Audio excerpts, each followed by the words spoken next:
All right. God damn it. Episode 32. Yeah. I'm back with the boys, man. God damn it, John. The boy is back in town, dude. It's been okay. I missed you guys. I am almost done with tour and we can get fuck. Hell yeah, dude. This boy's almost done. What up? I quit. I fucking quit. I got one more date. This will be out before this is over, and I'll be back with you guys on a normal schedule. Come out tomorrow, dude. You never know. I know. Putting this shit out. What's up? How you guys been? Yeah. Good, man. We did what we do 2 without you. It sucked. We missed you. I missed you guys. Legit.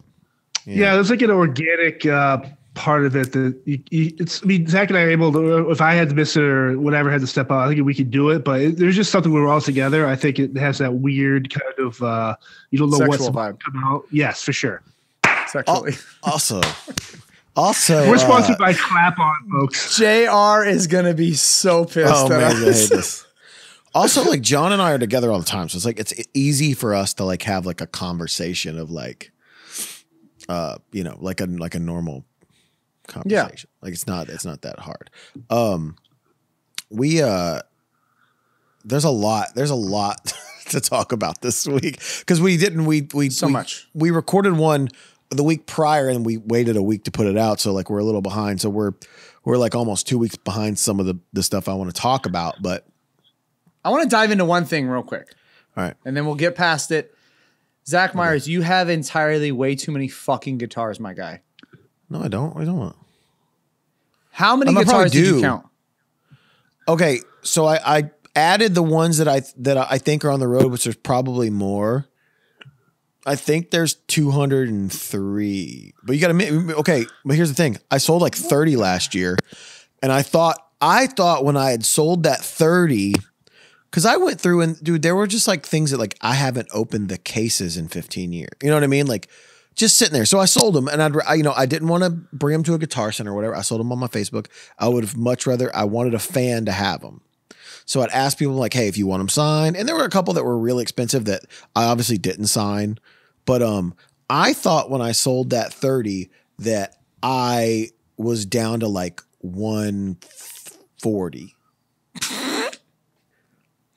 And I am not. But and being a guitar guy, you're always collecting though, right? Like yeah, like but since I sold that 30, I think I've only gotten 45 new ones. no, this one, the one next to it, 2 guitars, maybe 3 or 4, maybe 3 or 4. Like just what do you need all that? What do you need all those for? You don't. They're just I was literally just talking about this the other day. Like I can put some sort of nostalgia or emotional attachment onto anything in this room, right? Okay. I don't need to have it, but a lot of these guitars were given to me either by Fender or Gibson or PRS.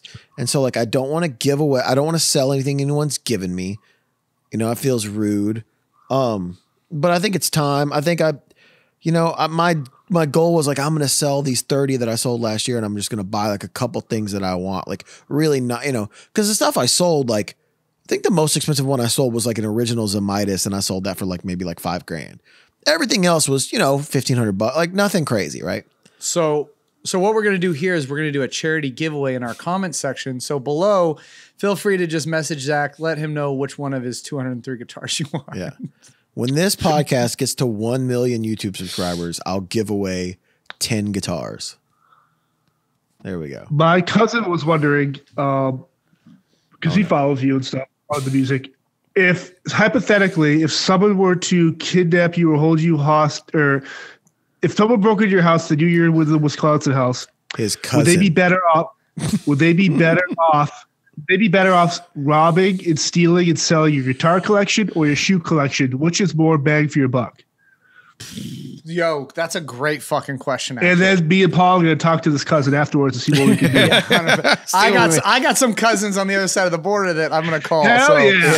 Hell yeah, dude. The ones who make the shoes. You know what I'm saying? 100%. The shoe collection is, I don't know which one's more expensive. Probably the guitar collection because there's 200 guitars and the cheapest one's at least $1,000, right? So like, do the math, and there's some in here worth. Never mind. No, we're not gonna. We're not. There's some. That all right, Zach's address is. Yeah. No, here's the thing. Now the guitar collection's hard to fence, right? It's hard to find. That's the thing is you're gonna. I got every single serial number in here is photographed, written down in insurance, cataloged. Yeah. The shoes. Right. You can sell every. Does each shoe have like a tag or like a? No, I write down the retail and then the street value, and then but that's it. I don't take pictures of them. I just send how many shoes I have, and I add them. I add the shoes to insurance every like 25 to 50 pair. Like I don't like every time a shoe comes in, I don't like catalog it. You know what I mean? So the shoe collection I would say would be easier to sell. And you could get a lot of money. Listen, there's shoes in there that are worth, if you ask sneaker people, there's shoes in there that are worth $30,000. There's shoes in there that are also worth $8. These are the Vans Authentics. These are probably $45 pair of shoes, baby. Guys got those shoes, baby. He got just throw them, dude. You know what's funny is everyone asks about that. Like I don't even have shoes on right now. But you know me, like I have shoes that I'll just beat the fuck out of, and then I have good shoes that I buy on tour that I'll wear once, maybe twice. I think that the shoe collection would be the easiest to fence, right? It's hard to find a fence for the guitars because everything's, you'd have to find a private buyer who didn't give a fuck about posting the guitars he has because once they're posted, shoes there's a million of those shoes. Yeah, you could find more custom guitars. Yeah, the guitars are. I had a guitar stolen 2009, 10. Me and my wife were just dating at the time, and I still lived in my apartment, and I dropped her off at the train station, and she was going to Wisconsin. She liked taking the train at the time. She still does, actually. And so I dropped her off. I went downtown to play with Zach Mack on Beale Street. Left late, like 1 a.m. Had my acoustic guitar in the trunk of her car. She had a really shitty blue Dodge Neon, I remember. And I went and got food. It was late, and it was like 1:30 in the morning when I got home. And I lived on the 3rd floor of this apartment, and it was outdoor entry. So like it was pouring rain. I didn't want to carry my food and the guitar in, and I was getting up at like 6:30 in the morning to play golf anyway. So literally, this was like 4 hours. I'm like, you know what, the guitar will be fine. Got up in the morning, the car was gone. The whole car. So that's one of those guitars I've looked for forever. Like I still look for it. I will still search 1968 Gibson Dove acoustic every 2 weeks. On eBay, Reverb, still looking for that guitar. I wish I could find it. It was my favorite acoustic too, man. Like I've got, within feet of me have Martins that are worth who knows what. That Gibson, even a 68, at the most $5,000. They don't go for too much. But it's the guitar that, it's the guitar. It was beat up, man. It was beautiful. But like you said, it's the memories that you hold with each one. Right. I could put a sentimental value on anything in this room. Sure. So what happened to the car though? Were you like, did they find the car? Or they found the car. What's crazy is they found the car, my Ray-Bans, these actual dude, you know what's crazy about this? I've got probably 40 pair of Ray-Bans. The actual Ray-Bans that were in the car are sitting right here for some reason. That's only weird. Pair of sunglasses in this room. These exact Ray-Bans were in the cup holder. Did you question really Zach Mack or like Zach Smith, or JR, or Jim Ross? Some of your best friends for the longest time. We obviously know that Zach Mack. We don't know for sure, but we can probably look at Zach Mack and tell he's a terrible liar. So if he were to be asked about this, he would start sweating. Oh my God, it would be brutal. If there was a band that stole local bands' gear, I would say the Moonshiners would be the top of my list. Especially the Neon Mooners. Neon Mooners, dude. baby. I went to scumbags, just nothing but scumbags. My favorite thing that I get to do musically right now. I get to show up and be Dusty Bottoms. Dusty Bottoms is the tour manager for the Neon Mooners. So at this show they just played in Oxford, I had on cut up jeans. Affliction t-shirt. No, I forgot I had some American flag Reebok pumps. Stop. Yep. I wore a Kid Rock laminate. I had a brush popper shirt on, a denim jacket with a fur lining, and a cowboy hat. So, and I wore my mask the whole time. I need pictures of this so bad. There probably is one somewhere. It's my favorite thing because I get to be anonymous. So what I did was, they don't even think they make masks in Mississippi, right? Like they ain't trying to get you to. They played in Oxford where Ole Miss is. So I wore a mask the whole time because I felt like my anonymity was a little skewed last time because the last time they played there, I got to go do it. And a guy comes up to me and goes, yeah, man. He's like, I love these guys. They're really good. I was like, yeah. And I'll do the accent. I'm like, yeah, man, they good.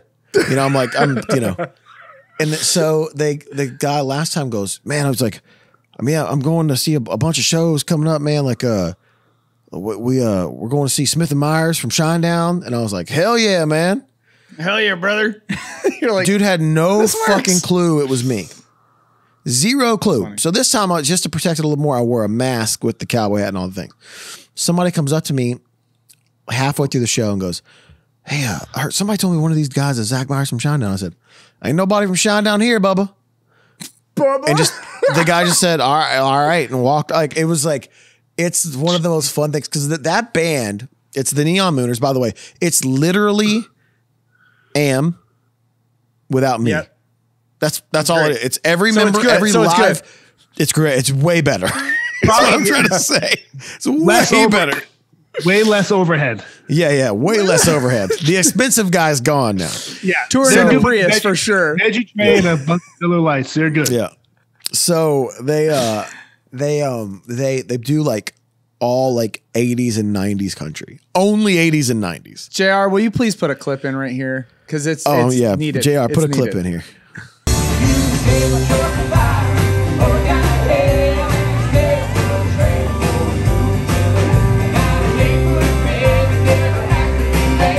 Yeah, who got the best song in that group? And who's hanging? Yeah, now I'm not talking just length or width, but like if you looked at it, be like, man, it looks good. It looks handsome. You can see it through a pair of gray sweatpants. Yeah. I bet Zach Kirk's got a decent hog. You know what, what if Sean Zorn has like a secretly good hog? He's a little fella. He looks like Velma from Scooby-Doo. He's the type of guy that has an anteater. And they just like he like feeds his like cock like birdseed. Like he's something about that guy. Bird great seed. drummer. Great drummer, everybody. Great drummer. All right, let's get into some of this crazy shit that's happened. Whoa. Like there's been some stuff. There's been some stuff. I want to recap real quick. I was just at Rockville, which was were you? I was. It was so fucking cool. We played on Friday. Oh, God. Dude, it was so hold on. It was so fucking cool. Like the highlight was before the festival even started. Because I got to drive on Daytona Speed Track in a van and trailer. And it was so badass. What'd you get up to? I think van and trailer got up to about 80. Trailers wobbling. No joke. I started to take one of the turns. I was like, oh, this wall, we're going to flip. If I take this turn at all, we're flipping the van and trailer. So it was just cool being on the track. And then I got to ride it on my scooter later, which was even cooler. But people don't realize those things are like this. Yeah. No, they're slanted when they come in. Yeah. Like straight, like you're sideways. Like that's why those dudes are strapped in. But, man, it was cool just that being and other there. reasons, yeah. Yes, that amongst other cool things. Also, the fact that they're going 250 miles an hour. Yeah, but then I got to see Metallica for the first time, which was big for me. Like, and we'll talk about it later. But I got to see Metallica. It was a nostalgic thing just to see him. Wasn't that good, which I was bummed about. Their front of house guy just did not. Didn't even sound like it was turned up at all. Really? Because usually Mick is pretty brutally out. You know, Mick's been with him forever. Everybody, like even fans, like we're just like, Like me and a couple of the other guys from the crew were talking. We're like, it wasn't that loud. And then fans would walk by like, oh, it wasn't loud at all. I was like, but I'm trying, like, the things I take away from the Metallica set list real quick is it was literally just drum set. There was no risers. There was no big spectacle, which I can appreciate. And it was just like a lot of like visuals and some pyro. That was it. You're Metallica, dude. But that's the thing is, like, I saw Metallica on a festival. I didn't see Metallica on a headlining show. Even when they play a headlining show, there's nothing on stage. Is that the show that James Hetfield took a crap on his bass tech and just threw it in the crowd? That's the one. Yeah, because they're trying to sell more singles and albums. Yeah, I got you. So we get there. I'll let you guys go into this because I know everybody's going to talk about it. So we get there. Oh, we're going to talk about it. The first thing we hear is, "Hey, welcome to Rockville. Somebody got pissed on last night," and we're just like, "Was it on your stage?" Yes, it fucking was actually. So we get there and we're like, "Wait, somebody got pissed on like at the festival?" Like, I'm not surprised. Like, we're in Florida. Somebody got pissed on, and they're like, "Yeah, it was an artist pissed on a fan." So for those of you who don't know, what's the name of the artist, Paul? Because I feel like people like that are just Brass Against. It's a Rage Against the Machine horn cover band. Tool cover band. Yeah. They're on to. They've toured with Tool. They're going on with tour in Europe with Tool coming up. That's pretty cool. So Brass Against is the name of it. So for those of you who don't know what we're talking about, and if you listen to this podcast, I guarantee you probably do know what we're talking about. The singer from Brass Against, who I believe is it a black chick? I want to say something real quick. I'm very conflicted because she's actually very attractive. No, she is. She's a very good looking, very attractive. Yeah. So she looks like a mixed woman. Yeah. The thing that she peed out of looked great.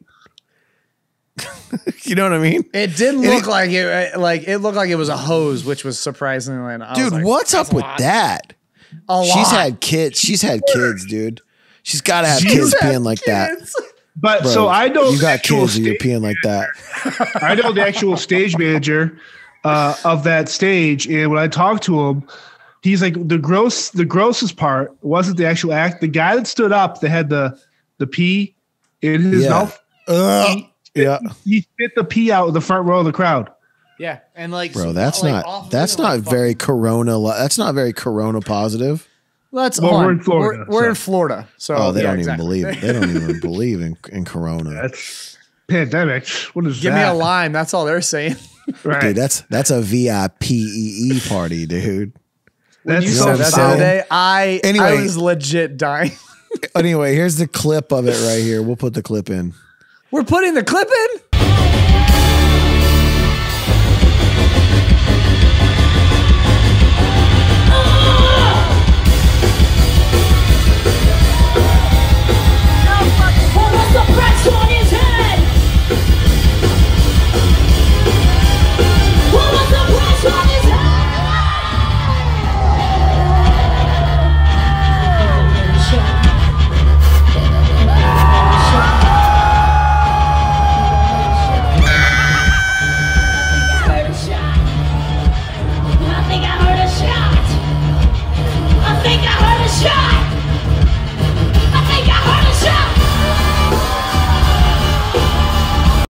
Yeah, we gotta put the clip in.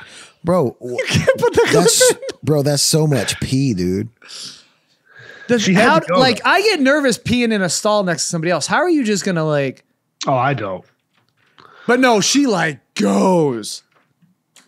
Bro, that's so much pee. Here's the thing. Do you think because she's like maybe like either she's black or she's mixed? Do you think this is like recompense for like slavery or something?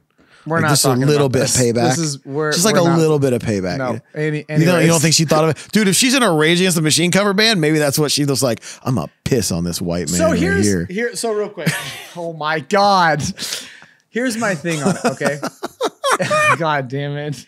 No one wipes. That's what's weird to me. Like she at least didn't wipe, dude. No. Here's my thing. Okay, is I kind of appreciate the shock value of it. I mean, I do too, but like I think who's doing brash crazy Corona? Right. Okay. Hey, John, can Corona spread by urine? No. Only cum. Is that for real? Are you being for real? I think so. No. Yeah.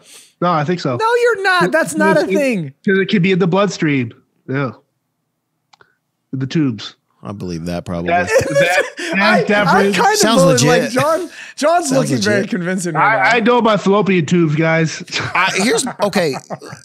This is the dumbest podcast we've ever recorded. So hold on though. Like, was the guy like in the front row?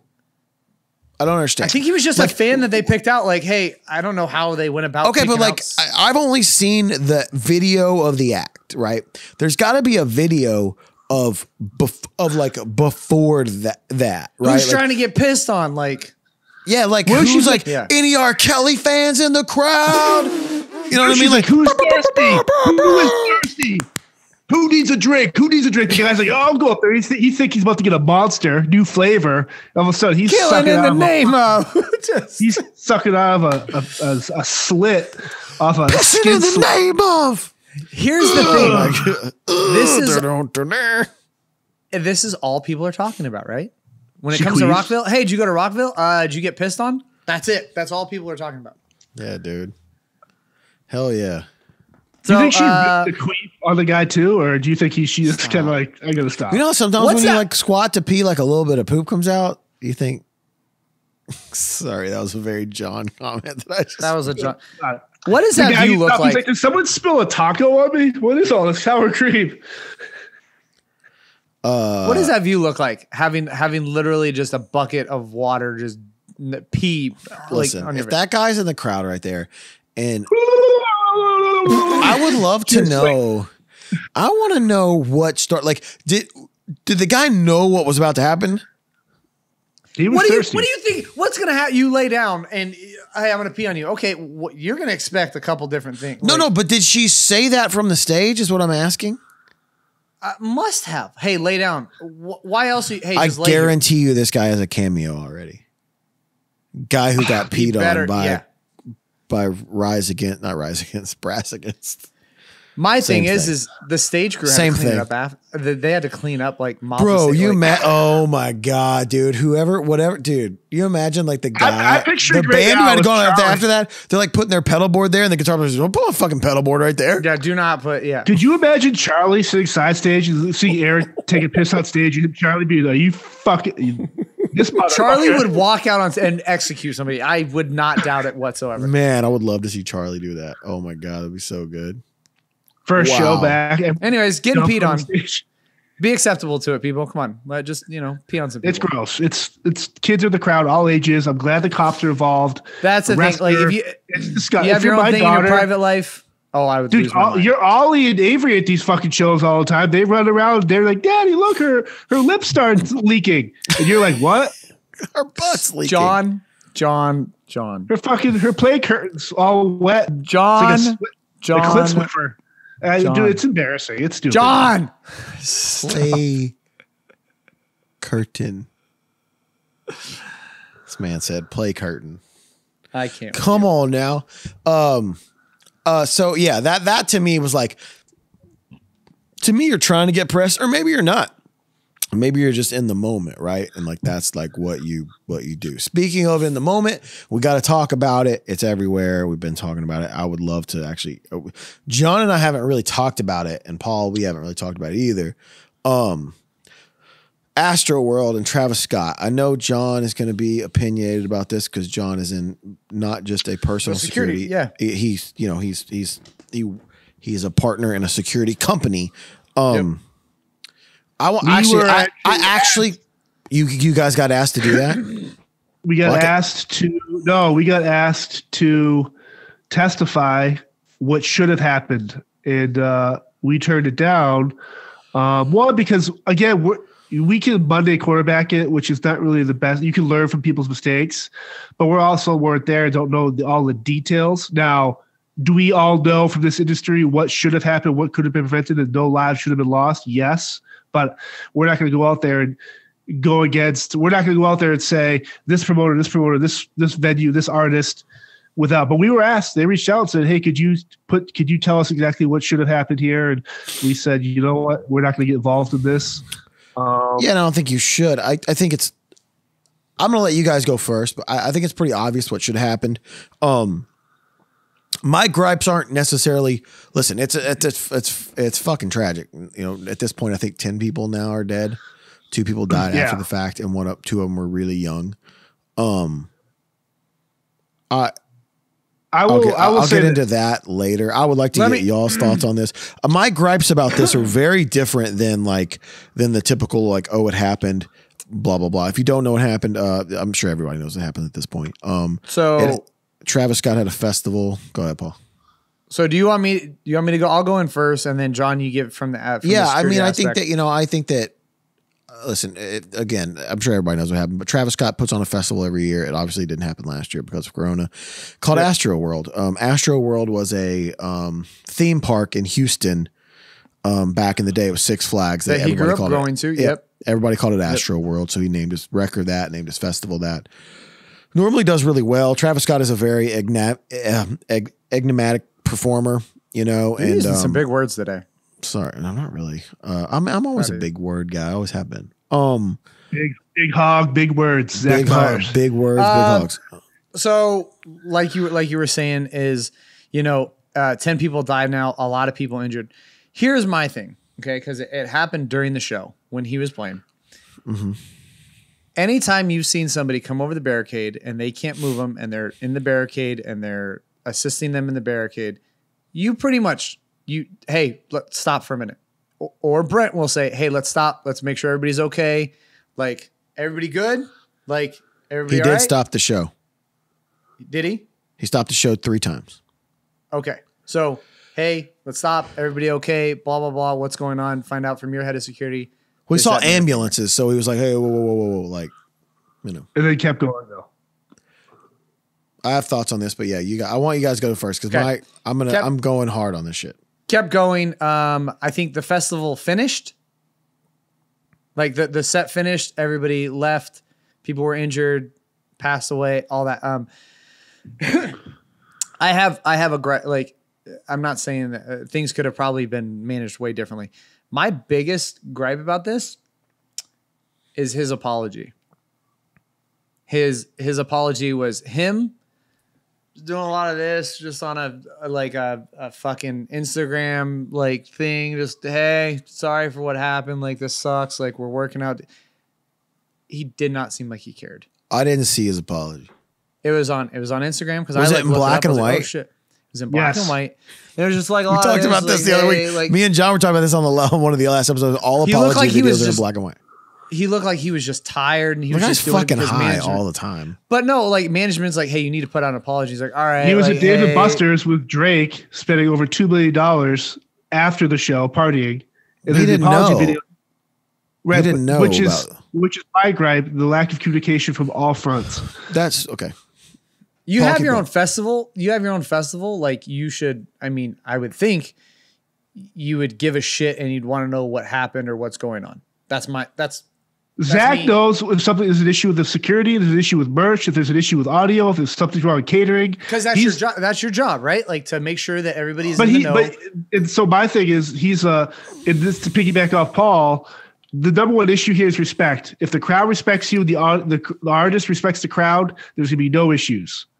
These guys will stop if there's an issue, a fight, something's wrong with the stage, whatever it is, they control the crowd in such a way that other artists should take notes. And other people have posted stuff.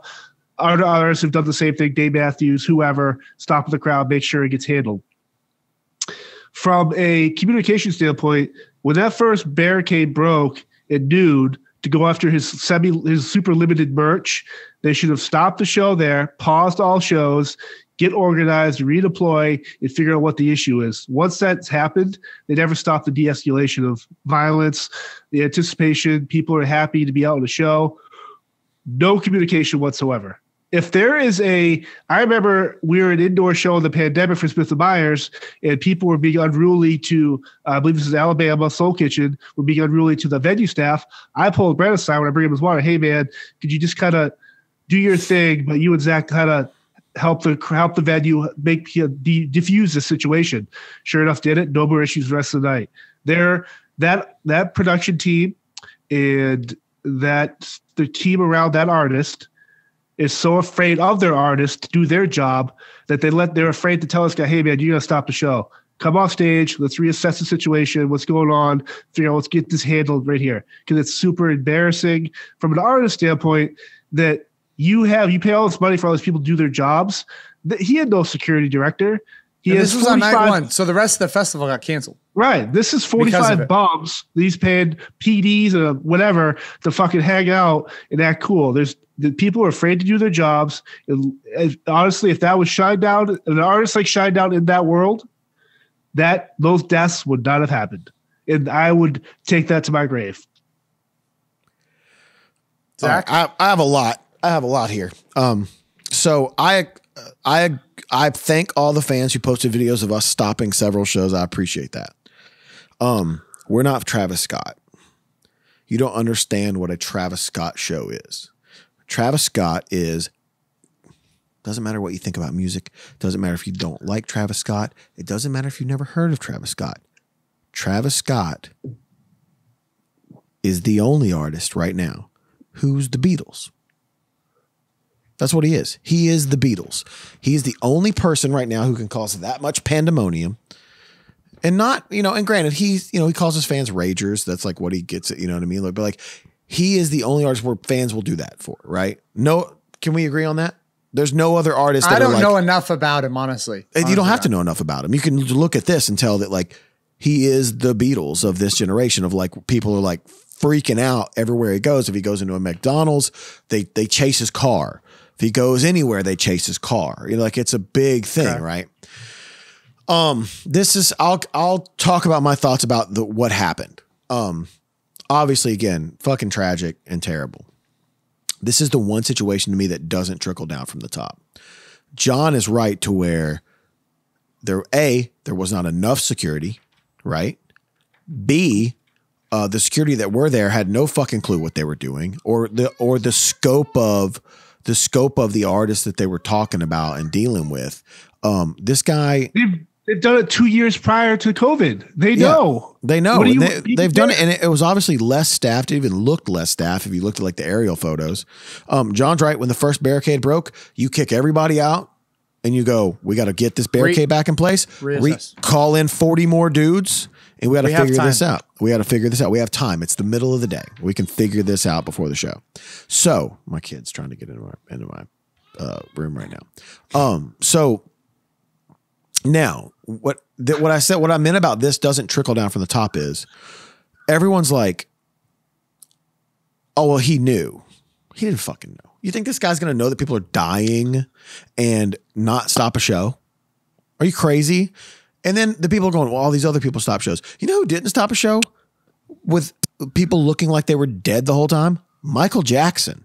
Do you remember watching old videos of Michael Jackson shows? And there are people literally fainted, passed out, dead, like literally look like this, getting passed over the barricade because they look dead. Michael Jackson didn't stop a show. Dude, fucking 200 people died at a fucking Metallica show. No one says a fucking goddamn thing. What's crazy?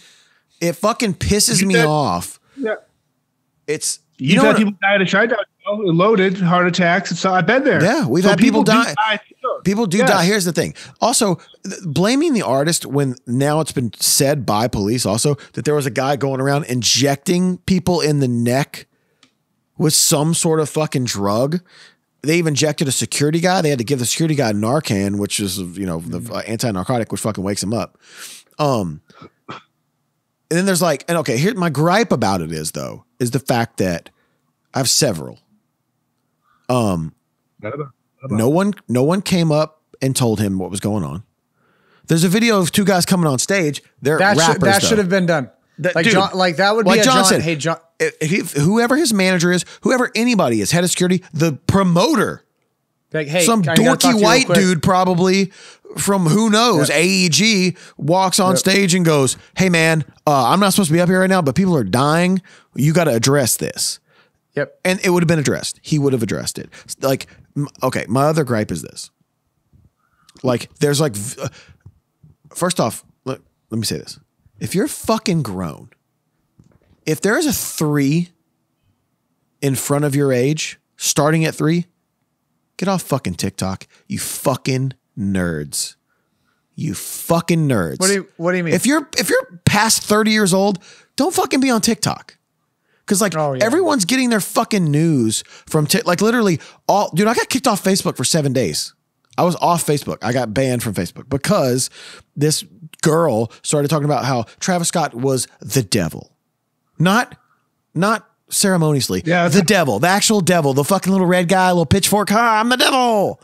You fucking idiots. You motherfucking idiots. You're a fucking idiot.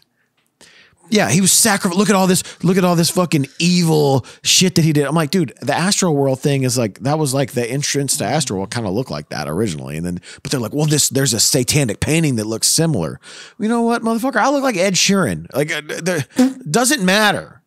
You know what I'm saying? Like, it's just people are literally looking at a 20-year-old fucking millennial on TikTok saying, well, he did this and he did this. And they believe it. They're taking TikTok as fucking news, and it's fucking infuriating. Okay. So real quick, there's a fuck ton of lawsuits going on right now, like trying to sue everybody. Like Drake made an appearance. People are trying to sue him for it. They're trying to sue. Two songs. Like it has nothing to do. Also, like, wasn't billed to be there. Obviously, there is a lot of bogus lawsuits just trying to happen, money grabs, right? Like we can all acknowledge that. Like people are just trying to. He might not never play again, man. He might go bankrupt. Maybe he ain't going bankrupt, bro. But hold on. But real talk, like people are just trying to get Sue happy on suing this guy. Is he going to have another festival again? Probably fucking not. We can agree on that. No one's gonna ensure that. No one. Probably not. No, right? Zach, I want to know your opinion on one more thing. What do you think about the apology that he gave? I didn't see it. He hasn't seen it. I haven't seen it. But I know that listen, here's the thing. My point is, this is not Travis Scott's fault. That was kind of my whole point, right? It's like whole time. This is your name on it. Like you're stamping your name on this festival. Like this is your fucking festival. Yeah, but it's still not your fault. You're not the reason this happened, is what I'm saying. Okay. But taking some accountability for it. If you had a Shinedown festival and some people were getting fucking killed there, you're going to take accountability. I'm taking accountability. I'm 100% taking accountabiliability, even though I had nothing to do. My point is like, okay, sorry. That's fine. Sorry. It's his name. I know right? what you're trying to say. What I'm trying to say is, I know. That's what I'm trying to get out. There's a girl, one of these TikTok girls, there's a girl climbing on the platform. She told the guy that this was happening. She tells a camera guy a quarter fucking mile away. Like the camera guy's got a headset on, and these dumb motherfuckers on TikTok think, oh, he's talking directly to Travis Scott. They don't know who. You don't know how fucking shows work. You don't know how any of this shit works. You're fucking armchair quarterbacks, and you're sitting there, and you work at fucking Chipotle or fucking Merrill Lynch or fucking the president of fucking Dairy Queen, whatever you are. You don't do what we do for a living, so shut your fucking mouth because you don't know shit about it. And it fucking pisses me off when people try to blame a fucking artist, man, because here's why. You know what? Let's talk about the real problem here. We really miss having Donald Trump in office for this reason alone. All right, let's all right. Anyways. Here's why. No, I'm going to explain why. I'm not, listen, I'm going to piss a lot of my fans off because I've never talked about this shit publicly. You know, I hate Donald Trump. I always have. Not I'm saying I fucking like the other guy. I don't like assholes. Bunch of idiots. We lost half our audience right there when I said that. Yep, that's fine. But don't worry, guys. I love Trump. That's fine. John loves him. So here's what I'm saying though. This was my point about this, right? Why we miss having him in office. Dude, there was a guy who shot. You said that, not me. There was a guy who shot like 100 people in Las Vegas and like killed like 80 of them and injured like 847 of them. This shit went away in 2 days. It went away in 2 days. It didn't go away. No one ever talked about the Las Vegas. If you Google Las Vegas and type in S, it's like it types a bunch of. They try to hide the Las Vegas shooting as much as they can. Oh, my point is when Trump was in office, the news cycle was so short. Yeah, what are you going to talk about? Away. That fucking no idiot. one would Anyways, be no one would be talking about Travis Scott right now. That's the real problem, everybody. Based off of the president's stupidity. Yes, you're correct. Now we have the most boring fucking Seven Dwarfs, fucking Sleepy Dwarf president of all time, and no one. This motherfucker's not in the news because. That's why we're still talking about Travis Scott. Hold on. Listen, I have a question for John. So, John, from a security aspect. What just happened? I don't know. He just went off on a tangent. I had to calm myself down. I was fucking pissed off. Good. So let's circle back around on this one time real quick. So John, from a security aspect, somebody says, hey, this is happening. This happened, blah, blah, blah. Local security that is paid to be there by whoever should let head of security know, or I'm sure Travis Scott has a massive security team in general that secures the barricade, that, supervisors that are down there overseeing the area. Correct? Does he though? Yeah. And he doesn't have someone like me or countless other people I know in that role that would have done the right thing. And to kind of go back on this, though, the video of the girl going up the steps to talk to the camera guy and the spotlighter. My problem right there is, how was she able to cross that T barricade to get to that guy without security stopping them? Which is, they're understaffed, they weren't put in the right positions, all that shit. There is a protocol in place, chain of command. If you're in the pit, you have your supervisor. That supervisor answers either to the firehouse security or the backhouse security, and it's relayed to whoever is in charge for the artist, usually security director, worst case, tour manager, production. None of that. Now, were we there on the radio traffic? Know that, but we have a Shinedown crew guy that was there, and he's telling me real time they didn't know until about halfway through the night about the first gate break or the first couple of people that got pulled out of the ambulance. Said nothing came over their radio. So communication was lost.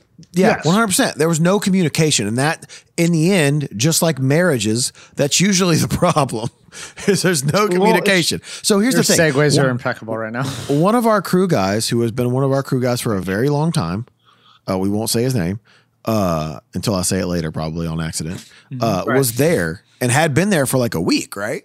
He was like, he set up the whole deal, and he had to stay a couple days after, because they had to like talk to him, and they had to like, the FBI talked to him. So, it's just one of those things, man, where it's like, come on, dude, like you got to stop. Here's my point. A bunch of people on Facebook blaming an artist that was my biggest issue with it, right? It's like everyone going, oh, this guy's fault. He's the devil. I'm like, bro, do you hear what you sound like now? And it also makes me go like to realize like, the internet is the worst place. Like the internet's the worst neighborhood in the world, dude. It really is. Like, it's so terrible that people just like, they can say whatever they want and make TikTok videos, and they have no idea, dude. Like, dude, one of our friends in our friend group, again, I was telling Paul this before the podcast started, sent a thing about Travis Scott, and like, I went hard because I was like, yo, dude, I will die on this fucking hill right now. And I sent him a video of us playing Enemies at Download and said, all right, this is 60,000 people in front of this stage. Tell me if you see 8 people fall. And 8 people probably did fall in that video. You can't see them because there's 60,000 people. No one knows what that looks like from that area. You don't know that energy that's going through your body when that happens. By the way, that's just Enemies. That's like the only one of our songs that's like that, right? Travis Scott's whole show was like this. It's always been like this. So I didn't see his apology video. I'm sure it was lackadaisical. But I'm sure he does. I'm sure he does feel, and who knows if the grief had even kicked in yet. Like, that's a lot of weight, right? To go, oh shit, I put on this thing and 8 people fucking died, and 2 of them were young, like kids.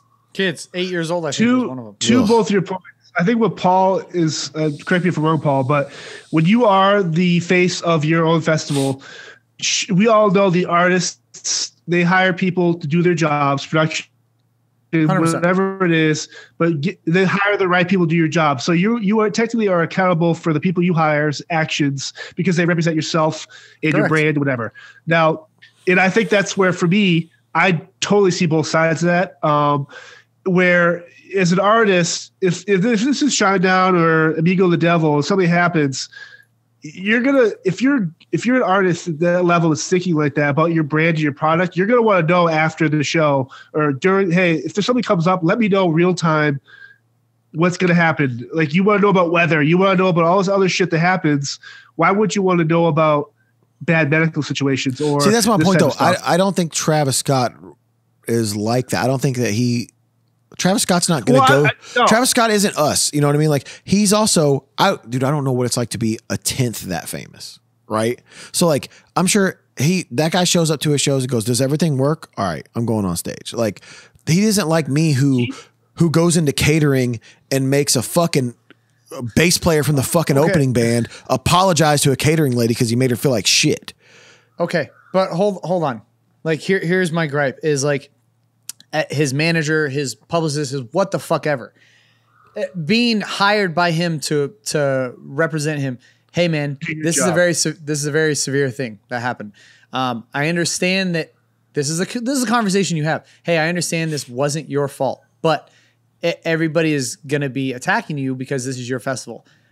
We need to make a sincere apology. Like, you need to take accountability for it, even though it's not your fault. You need to take accountability for it. Hey, we're working through the things that happened. I sincerely apologize. I agree with that. Getting people refunded.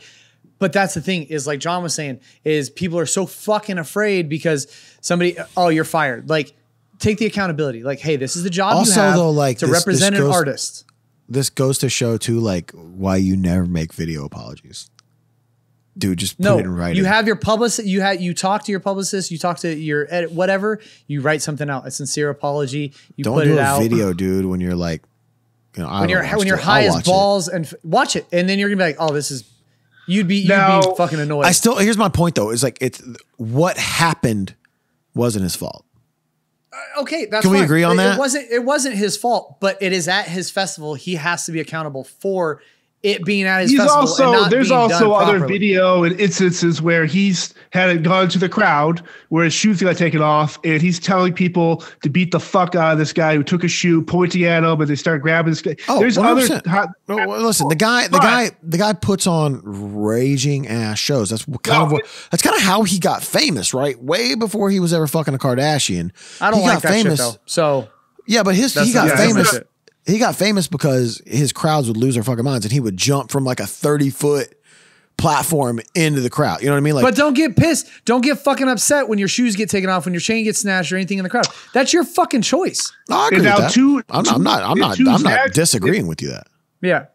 And to Zach's point, though, obviously situations dictate how you're going to react, but as an audience member or a fan, at what point does the fan have to take accountability for their own actions?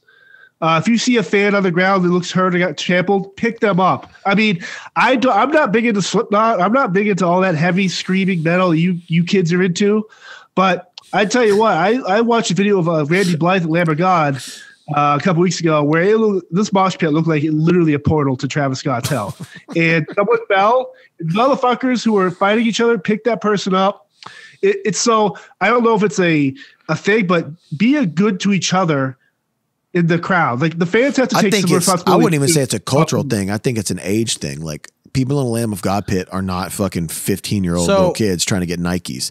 Like, I think it's in the metal community and the rock community. It's an age thing. We grew up and we have this training of like, yo, if somebody falls, pick them up. Now, I will say that used to be said every fucking time at a concert. Hey. Now, but I will say this. I don't like all these fucking metal dudes jumping on this bandwagon, like trying to take shots at Travis Scott, being like, yo, like, you know how it is in the metal. Like, dude, shut the fuck up. It's different. You don't know. Yeah.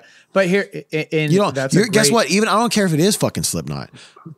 Your shows have never, no shows, Metallica, Lamb of God, our shows, anybody's shows have never gone as fucking hard as a Travis Scott show.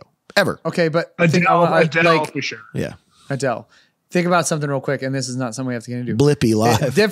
Different circumstance, but like, D Blythe, right? He at a show in a different country didn't shove it, just literally like somebody was stage diving. He put his hand on his back stage and just did that. Guy died. D Blythe is fucking doing time in prison in a different country. Like, different circumstances, but the fact of the matter is, like, you see something, say something to the right person. Don't say something to the fucking lighting guy, to the fucking monitor the guy with the video camera, like the video that's guy. Not good, that can't leave their post or anything. Say something. Hey, go find security. Hey, this is a very serious thing. Like, this is what's going on. Like, I saw this. It was somebody. Nobody got to the right person, and people died because of it, and it's sad. But like, you know, when there's literally a guy stabbing people in the neck with drugs, injecting them with a needle, and then you're going Travis Scott's to blame. You're like, wait a second, what? But John, in a security point, like, are you not checking bags at the front gate? Yeah, are you not? You are. Okay, again, but this is a security issue.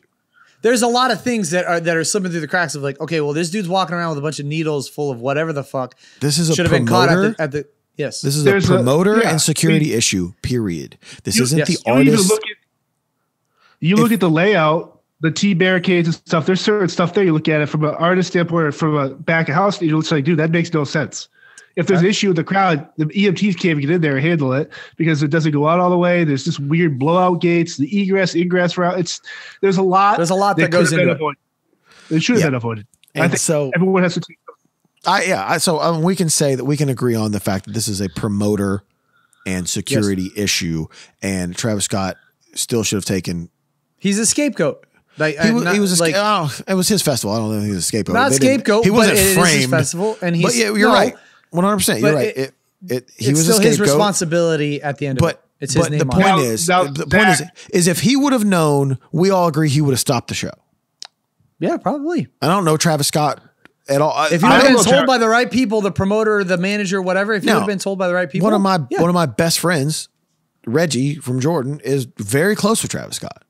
And always talks about what a great dude he is, like, and a great dad. And like, that dude don't want kids to die, man. So stop with this TikTok fucking bullshit. We can all agree on that. Get your fucking grown ass off of TikTok. And it's fair to say, I mean, John, you could probably adhere to this, but at a festival like that or something like that, you have a big artist. The promoter is normally standing side stage. Like for anything to happen. Every show I've been with Shinedown, standing side stage, walking stage and walking off. That promoter rep, whoever it is right also there. Every promoter, somebody to be there, and we know this to be true too. With stage manager, whatever security, they're normally standing side stage. Something goes wrong, that person's told, show gets stopped. That's the end. We know this to be true too. Every promoter, because I hear them being annoying every single day on the radio. They all have radios. They have radios, dude. Yeah. Like you can get in touch with, like, I hear the promoter calling Charlie 100 times a day. Mm-hmm. Anyway. So that was actually, you have the right people in place for that situation. Put the right people in place if you're going to have a festival that But at a festival like that, are you really that? I mean, fuck me and Ed and whoever, Charlie, are looking at when it comes to fucking curfews, and we're talking $1,000 fine for these guys as opposed to life or death situation. We treat that like, we got to fucking. Let's stay. But so can we change subjects? Annoying. Yeah, we can. All right, let's talk about. Go ahead. You got something? I was going to bring up something. I was going to bring up something. John's got an icebreaker, I'm sure. I got something super light. I was wondering. I was laying in bed the other night. Oh no, naked. And when you guys are making love or like clapping cheeks or whatever you guys do, when you're doing that, I got super laid last night, dude. Do you, super late, good guy, or no? Why do you change positions when you're in the act of lovemaking? Do you stay in one, or why do you change? That's such a great question. Yo, John, I'm gonna be honest. Zach, you're right. That's a great fucking question. You have to slow down because you're about to whatever go full. A lot of the times, a lot of the times is that. These are great questions. Hold on. This is the best question that's ever been asked on this podcast. Ever been asked? But John, the fact that you were laying in bed the other night thinking about this, I was just talking about clapping cheeks. John hasn't seen his girlfriend in 2 years, dude. He's sitting there right now thinking about that. He's like, I'm actually coming right now. No, so I was actually, because I knew you were coming. We're gonna record today. And I'm like, man, I gotta think of some good questions because I was like, man, will those guys have sex? I wonder what they do too. Like, I'm curious.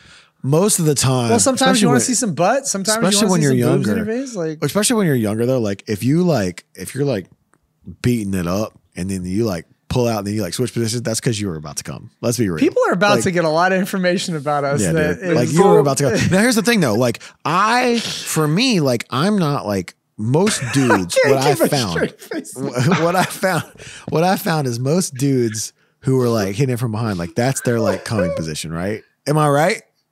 For me, that's not the case. Astroworld to Astroglide. Astroglide, dude. If I hear Astro one more fucking time in this conversation, I'm out. I don't want to hear Astro one more time. Podcast name, Astroworld to Astroglide. Oh, wow. So that's, for me, like I've heard this from my friends who are girls, and I'm like, also from my friends who like, most of the time if dudes are hitting it from the back, like that's their bust position, right? They're like, oh shit, that's when they're gonna like, for me, it's not that. Like we know you. We know you're Thomas the fuck train dude. over here. We know. Yeah. So like a girl, girl on, reverse or regular, like girl on top is like that's like for me, like that's like the Calm spot. down. Yeah. Calm down. We were he brought it up. When Zach is having sex, Bethany's like, "Hey Zach, can you do reverse cowgirl?" Zach says reverse cowgirl on Zach's her. just sitting there. He's like, "Now what?" She's like, "Oh, wait, I'll just sit there." And just He's like, that's my favorite Why are you position. sitting on top of me? Reverse cowgirl. Hey, listen, let me tell you something. reverse cowboy. Oh my face. Reverse cowboy. Also a great podcast title. Let me tell you something. Let me tell you something about reverse cowgirl though. I made 2 of the best looking children on planet Earth from reverse cowgirl. Can I tell you? When's the last time you talked to them? I'm not. Never mind. We're not. I'm not. Never mind. No, let's go. We're When in it you now. When you were in that I mean- bed last night doing a come pay, what were you doing there, Paul? Yeah, what were we doing, Zach? Talk us through it. It was straight. It was Yeah, talk us through. How did this progress? Dude, my wife. Yo, She doesn't listen. because you guys have noticed, but we've talked about this before. Like I'm a oral giver. I love doing the thing. I love Yep. Me and Paul get we've it. talked. Like I love doing that, right? And I'd like to think I'm extremely good at it. And so we went straight to that from the back last night. How? Let me ask you Bro, a I'm about to question. get fucking divorced. Why are we talking about No, this you're right not now? going to get divorced. I have a question. Married sex, married 2 kid sex. How long are you going? Me? How long are you guys going? So Couple rounds of throwdown or like? no, I'm a couple rounds into with me at 30. One round, but it's a heavyweight. It's a heavyweight Big swings. round. You're swinging for the fence for a knockout. So here's something about me, and this isn't like a braggy thing, but even since I was like, maybe because I was Thomas the fuck train all through my fucking teenage years and 20s, right? I can like, so I know that the other dudes like this, and you guys may be like this. I see John's just gears spinning. John's right now. Remember on the one? He's like that dog with the tree. He's like, I got something. Okay, I'm ready. Yeah. John's doing that one. Like, here we go. I can. I'm gonna shoot. I can come whenever I want. I can come and I could come in Good for you. 45 seconds, or I can go 45 minutes. The fuck is happening in your house? My kid heard me say come. Crying in the background right now. No, I can. He's a cowboy. I can last 5 minutes. I can go 5 hours. It's a mental thing. I can just like we've talked about it. I'm a one-time comer, so once me too. I can last. Like I'm with you, dude. Once you've never seen something get softer than my dick after I come. Like as soon as it's done for at least 45 minutes. Like it is. Hold on, It has what done were you its just- job. John, you just did this. Are you about to ask I this was man just what trying he to was picture thinking? like what the. Soft dick. All right, we're getting off the fucking subject here. Oh yeah, why why did did you you change change positions? Sometimes you want to. What did you just say, John? I'm trying to picture Zach go soft, like a Stuffleupicus nose or some shit. Fucking just. Sometimes you just, sometimes you want to, I see. I like to give though. Like I'm like, hey, Yeah, what me too, feels that's good? me. Like what feels good? Like okay, Yeah. hey, you want to do this? Cool, sounds good. But do you ever feel do you feel like a bitch if you ask? Because I've never asked. I don't ask. I'm like, hey, Yeah. hey, turn over or hey, lay on your side, whatever.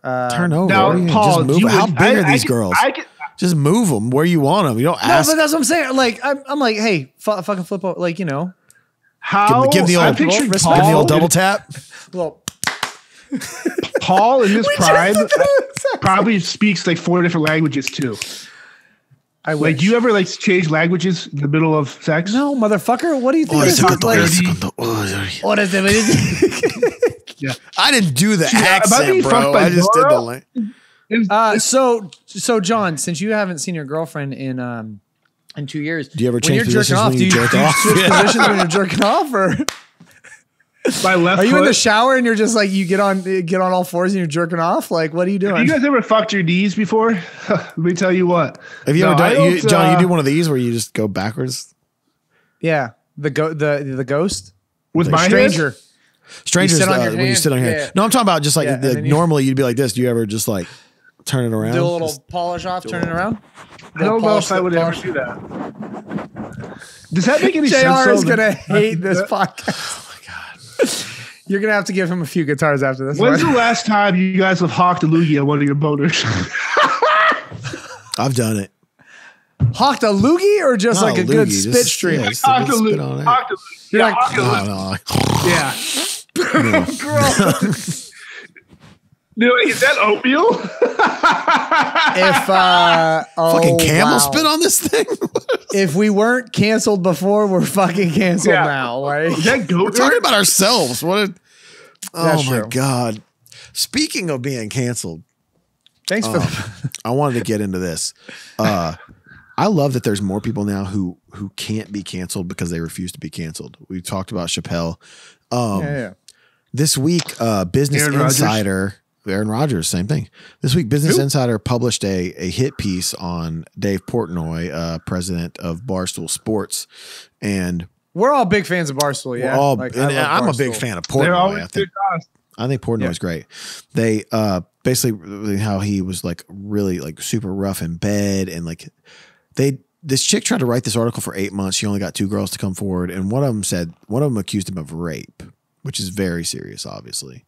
100%. He disapproved of this theory. He shut it down quick. He right? shut it down with proof. I mean, this dude came out with receipts. Immediately just being like, nope. Within 12 hours was like, no, this isn't happening. Remembered the girl, remembered the situation, remembered the day, and had like actual text and DMs from her afterwards, after she said she got raped, being like, oh, blah, I miss your dick, etc. Blah, blah, like straight up, like he remembered the fact that she slept on the couch because they like disagreed on like political stuff.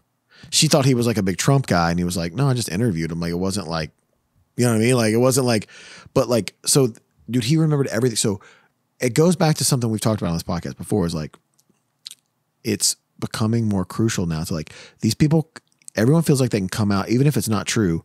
Listen, and a lot of these things are probably true, but not about him. But I'm saying, Roger Goodell's deploy didn't work. Is what yeah. You know what I'm saying? Like a lot of the people come forward are obviously telling the truth, but there are people, listen, to say that we live in a world that people don't lie about shit like that, you're fucking delusional. You better come through with facts. Facts. And here's the thing. Most girls who actually are fucking raped aren't going to have fucking proof. You know what I mean? They're not going to have proof. But this dude had proof that he didn't do it.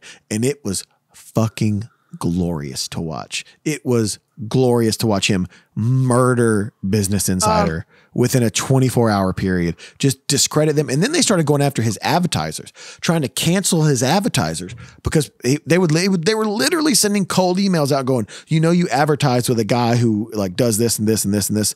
So dude, this guy just went on a ramp. Like watching this guy on social media the last week, he is a assassin. It was such a pleasure to watch because we always talk about there are people who lie about these things just to ruin someone's life or ruin their career because they got ghosted or whatever. Something happened. It went wrong.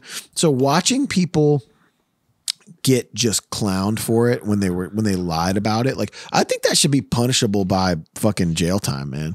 Here's my thing though, is I don't know how to describe this. It should be, this is a tough way to say it. It should be more acceptable that if something like this happens to you and you're a female and you're raped or assaulted or anything, it should be more acceptable to come forward right when it happens and talk about it. Like, I know it's a traumatic thing that happens, but you should have enough. I can't imagine the emotional distress though to have. I understand that. No, I understand that, but I want people to know that happens to, you should be able to come forward and say I'm with something. You should instead of waiting years when it's going to be a lot harder to prove your case. Like 100%. Say it if it happens. Say it and talk about it and get it over with. And because it's only going to weigh on you harder over the years, and it's going to be a lot harder to prove a case if something like that happened. So you're only doing more damage. Plus, we need to murder the people who actually did it. Like 100%. They should be. We've talked about our torture by scenarios. fucking death. Yeah. Yes, like 100%. any rapist ever should be. I just say in the rebuttal of somebody not faking it, but somebody falsely accusing, that sucks because then it's like a cry wolf kind of thing. Like the people that it does happen to that don't feel comfortable coming forward because of something like this. What right? we've always like, said, right? What we've always said, right? Like you are fucking this up for women who were actually 100%. 1,000 actually sexually abused. Yes. You think you're doing something good, but you're not. You maybe you don't think you're doing something. Maybe you know you're a piece of shit. But when you falsely accuse someone and just because they ghosted you or they did something, you're trying to ruin their lives. And that's the most fucked up. You are diminishing women who actually have had this fucking horrible that have the trauma thing happen to them that I can't even, dude. Give me 1,000,000 hours and I couldn't imagine the what that would feel like, right? Mm-hmm. So like you're diminishing this, but like, dude, there was literally he found this girl. This girl's had like a fake Instagram, dude. He found her like Instagram where she was like talking. She's in his house making videos after she was raped, like of them like playing like checkers, like at a bro, like he ruined these girls. I love it. And he did, and then he was respectful. Dude, he one-upped me.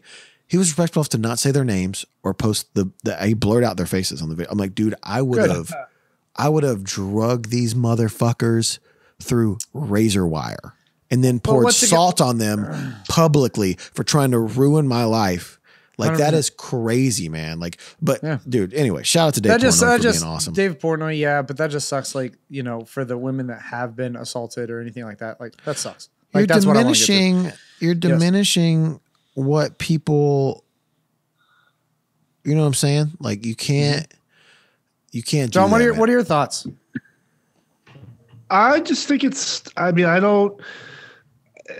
You guys, I mean, there's not much more to say. If for the women and people that do get sexually assaulted, and abused, and beat up, like you take away their power as victims because you're not. For me, it's no different than the guy that actually did the crime. Like you're just taking away from false accusations. Yeah. Right. It's something needs to be done for those people that falsify this bullshit. Something's got to be done. There has to be some sort of accountability for people who do this shit, right? Like, you know, there's accountability for people who actually rape people. To me, it's not nearly as much as it should be done.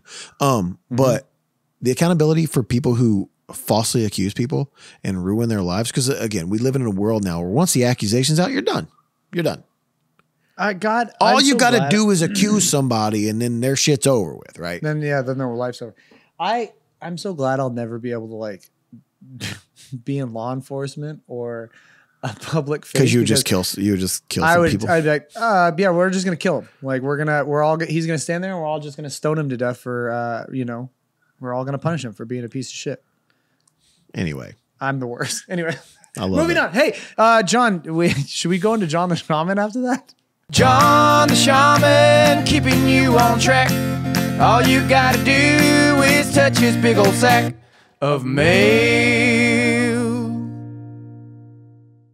I'm going to start with, because a couple of them actually respond to. Where's your fake papers? When Paul wasn't here, but we have a dream question for us from a female.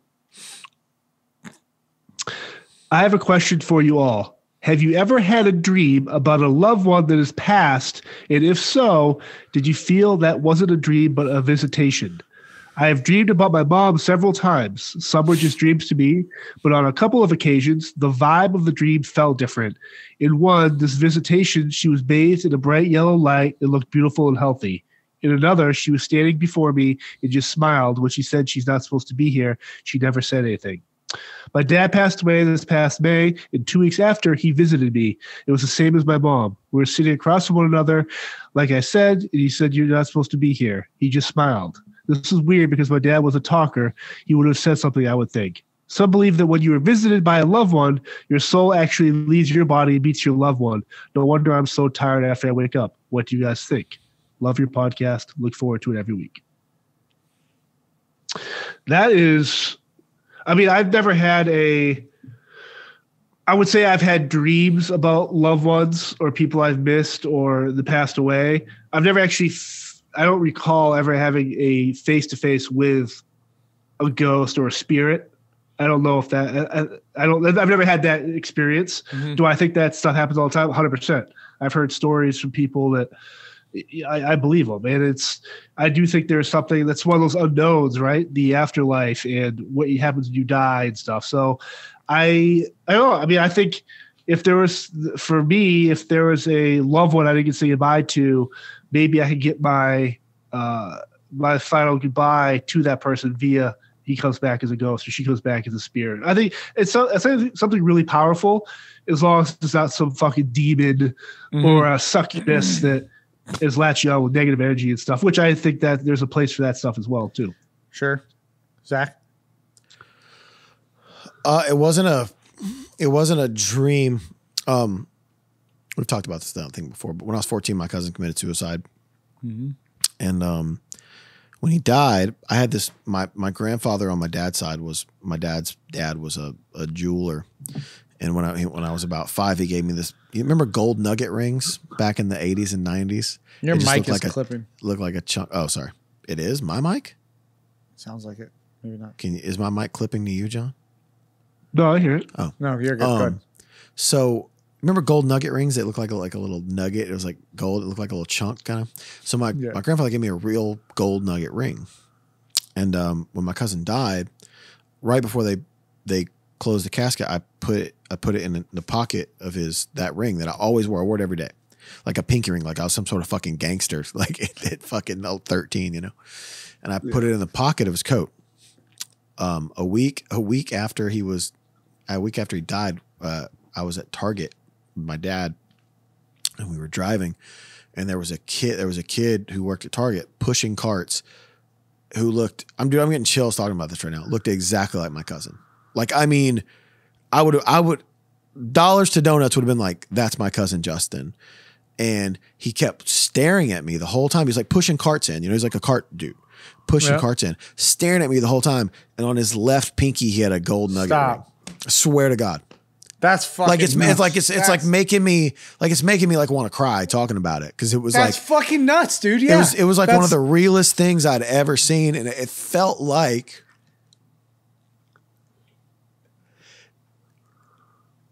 oh fuck this shit. It felt like it was like one of those things where it was like everything's okay.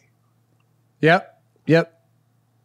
Dude, that's powerful, fucking man. nuts. Yeah, no, for real. Like, that's a fucking gnarly. But when you walk by though, he's just like, "You motherfucker, you better push this cart back."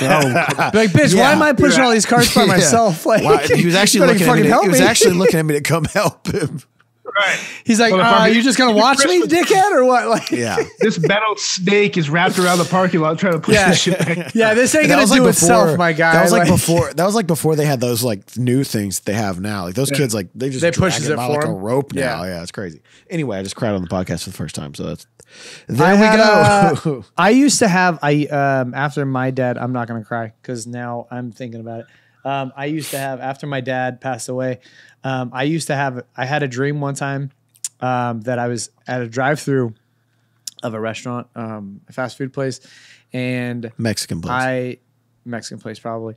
I was driving through and I drove past the window after I got my food, and I looked in and I saw my dad walking with a food tray to a table, and I was like, "What the fuck?" So I parked, ran inside, and my dad was sitting there with a family, like wife, a couple kids, and I was like, "Dad, what the fuck?" And he's like, clueless, didn't even know who I was. He's like, "Who are you?" Like, and I had this is a dream. This is a dream. Okay. And I've had this dream multiple times, like years apart. Same fucking dream. When was the last time you had it? Probably a year or two ago, I'd say. And it fucks me up every time because I wake up. Is it like a certain food place that you and your dad used to go to? No, I mean, we used to go to this place and get like ice cream cones from like this burger spot, and I think that's a place. It's very distinct, but it's just, it fucks me up every time because I have that same reoccurring dream years apart. So it's crazy that somebody would ask that question, and that's a very normal thing. Like, people can have dreams about, you know, somebody in an afterlife or in a different situation, and seeing that person, like, it weighs heavy on you, right? Like, so yeah. That's fucking nuts. That's crazy though. Zach, I'm stuck on your story. That's fucking bananas. Yeah, man. Yeah, it's powerful. What else you got, John? So we have a follow-up from a female. Remember the girl that we gave? She's suffering from Asperger's and other stuff where her boyfriend wasn't really receptive of her. Oh, yeah. Her past stuff, yeah. So we have a follow-up here. Okay. Hey, guys. I did try having a discussion with my now ex-boyfriend. Well, we know where this is going. But he refused to compromise on how we approach our issues. When I told him we were breaking up, he said, I'll never say that again. And then I told him, you had your chance to compromise, but you didn't take it. Badass. It's been roughly a week now. I broke up with him before the last sub episode aired, but it's been difficult to adjust. Not long after I broke up with him, I found out my uncle passed away. It's been very difficult for me. However, I am grateful for the advice, and you guys always put a smile on my face, even in the toughest times. Thank you very much. Much love to you all. Sincerely, Blank. Man, so we're dishing out here, folks.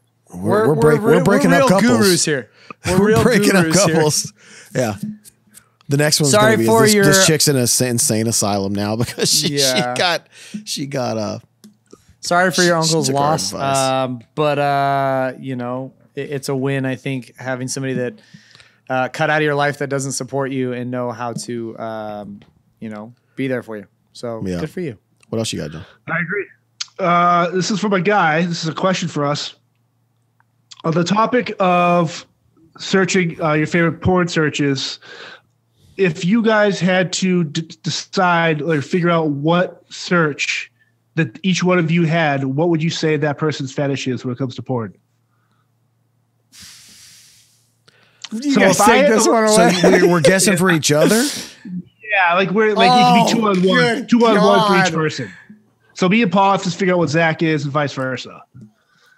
Like I don't want to play this game. Like I mean maybe some I don't want to play this game. Actual friendships right here. Yeah, I picture Zach's is like a train scenario. Just like not even close. He doesn't. I'm just fucking. I don't know. Yeah, he's probably like the pizza guy, or like some like just throwing the dough in the air and throwing the flour on the wet spot. And just no, you know what? I picture Zach's being like.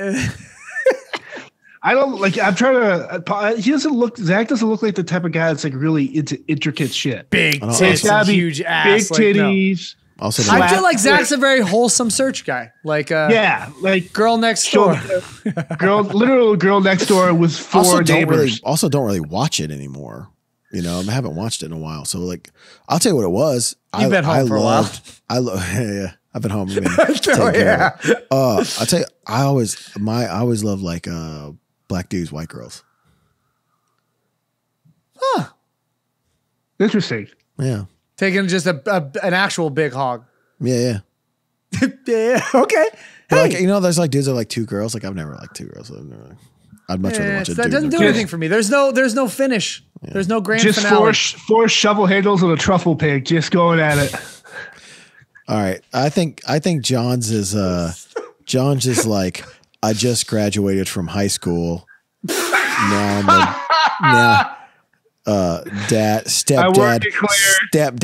bangs the babysitter who works at Claire's, and then it's just actually that's not even his porn search. That's actually just like his life. His I picture John's being his girlfriend's been 18 and a half the whole time we've been doing this podcast. Yes, 100%. Frozen in time. Yeah, John searches. John searches. It's my 18th birthday. I picture no one invited girls to this party. What a shitty party! I was gonna say, I picture John having a gay search with like a bunch of bare dudes, just with some 18-year-old boy. Like Paul is. I'm gonna go out and say Paul is probably into like fajita vaginas, fucking. He's chicks very with razor blades. Yes. God damn. Prison panty raid for some shit. Yeah. Hey, can we talk about your prison story next time you're on here? Yeah, next time because we've already sucked up a lot of time today. Yeah. I gotta go. My wife has a doctor's appointment in 9 minutes. She's leaving for a doctor's appointment in 9 minutes. Were you there when I was in the green room and Brent's like, "Hey, man." He's like, dude, this is the best. Brent was like, "Hey, man, you haven't talked about the prison story. You weren't there, Zach." He's like, Brent's And like, you told him please it? he's like, will you give me? Oh, the yeah, we got prison the full story. I got the full story. I gave the full story to Brent Smith because he was like, man, I'm truly dying to know. And like Brent got the full. Was this in Brent was Indiana? like, Yes. no, it wasn't Yes. in Indiana. It was in When your kid came out. Your kid North came out. Augusta or the baseball stadium, Augusta. Yeah. But yeah. So he's like, can you give me the can you give me a Where was I? You were out doing something, watching All right. Matchbox or anyways. right. But anyways, I gotta hold on. We don't have to discuss this. If we discuss it, we can discuss it in the next 8 minutes because my wife has to go to a doctor's appointment. So my brother called me the other day, Jordan, and goes, dude, the weirdest thing just happened to me. And literally most of the time when anyone calls you and said the weirdest thing just happened to me, it's like, yeah, I opened my fridge and the light didn't come on. Like, it's like not the weirdest thing ever. He called me and said, the weirdest thing happened to me, and then proceeded to tell me the weirdest thing. He goes, I was on the toilet. My brother lives in my old house, right? So I know I can picture the bathroom that he was on. you know where it is. Yep. I know where. So he was on the toilet. He goes, and I had to poop, and I was like pushing real hard. He's like, literally every bit of poop in my body came out at one time. He's like, and then I woke up on the floor. He sneezed. So he was sitting there on the toilet. He had the full He's like kerfuffle. pushing. Sneezed, He's like pushing. pooped. He was pushing. He sneezed. He said it felt like a mass exodus of his body. And next thing you know, his girlfriend is waking him up on the floor. He'd fallen off the toilet, hit the wall, knocked the painting down that was on the wall, fell on top of his head while he was passed out on the floor, woke up on the ground, just dirty ass, hairy, fucking hadn't been wiped, up in the air, sneezed and fainted. This is where we draw a line for John. Just stop. That's barbaric. All right, this has been episode 32. We're not going to discuss this. That's fine. All right. Anyway, No. We're gonna circle back around. I want everybody to think about that. We'll circle back. We'll circle back to that next week. I also want to talk about our boy Pete Davidson getting the biggest bag he can get. Shout out to Pete Davidson. Possible. So if you have questions, life advice, dreams that you'd like us to analyze, please check out our email address and send us an email at suplifeadvice@gmail.com. Paul? suplifeadvice@gmail.com. Jan? soplifeadvice@gmail.com. SOP. SOP. It's SUP. Once again, thanks to producer Jared Moore. Check out John's other podcast, Spear Talk. Also, we just now today put up Smith Myers VIP packages, ladies and gentlemen. You thought they'd never happen again. Packages. We're VIP packages. We're doing a sound check party, and you can come and do a Q&A with us. Also, Smith and Myers dates are on tour now. We just announced Philly. You won't get peed on. Get your tickets, and we will see you guys very soon.